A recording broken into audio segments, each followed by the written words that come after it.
Alright, so I thought I'd do a quick tutorial on shortcuts within Word. It saves me a lot of time. I hope it'll save you a lot of time as well. So these are just some tips and tricks on just shortcuts. This is a completely optional video.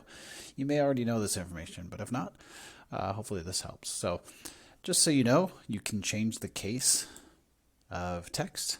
Didn't know if you knew that. So if I have something that I want to have in all uppercase, just highlight the text. And up here in the font section, there's a change case, and I can say, make this all uppercase. Or I can actually come back and say, make it all lowercase. And I can do capitalize each word. So there's some handy things. You can actually toggle the case to make it look like something weird, but let's say I want it all uppercase. So that's changing the case.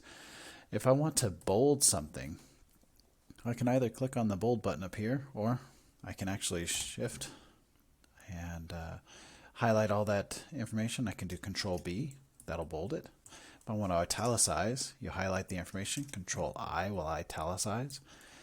I can underline, Control U. And you can do a combo plate, so I can highlight all of this and I can do Control U I B, or whatever order you want it to be. I can do B U I. It also undoes it, so if I do Control B, it'll bold it, Control B again, unbold it. So B U I. Hey, look, I did it bold, underlined, and italicized. If I want to save this document, I can do a F12. Sorry, I put a control in there. I actually meant just F12. We'll bring up the Save dialog box, and I can save this document. If I want to create a new document, you do Control N for new. I'm going to close this guy out. If I want to copy information, so let's say I want to copy this line of information. So highlight the text you want to copy, hit copy, Control C, which is what I just did, and you can do Control V to paste. Wow, why did I do Control P? That's Control V.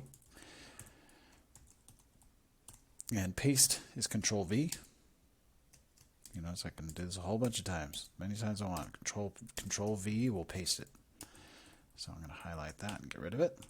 If I want to select all my text, Control A will select everything. It could be multiple pages. It just selects everything, and I can delete it.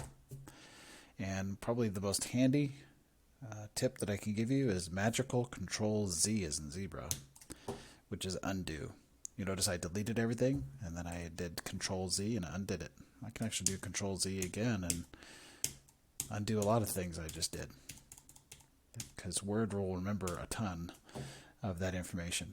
And up here I can redo, this little redo button. I can keep hitting redo until I get back to the point where I was before. Hey, look, I deleted everything, but in Control Z will bring it all back.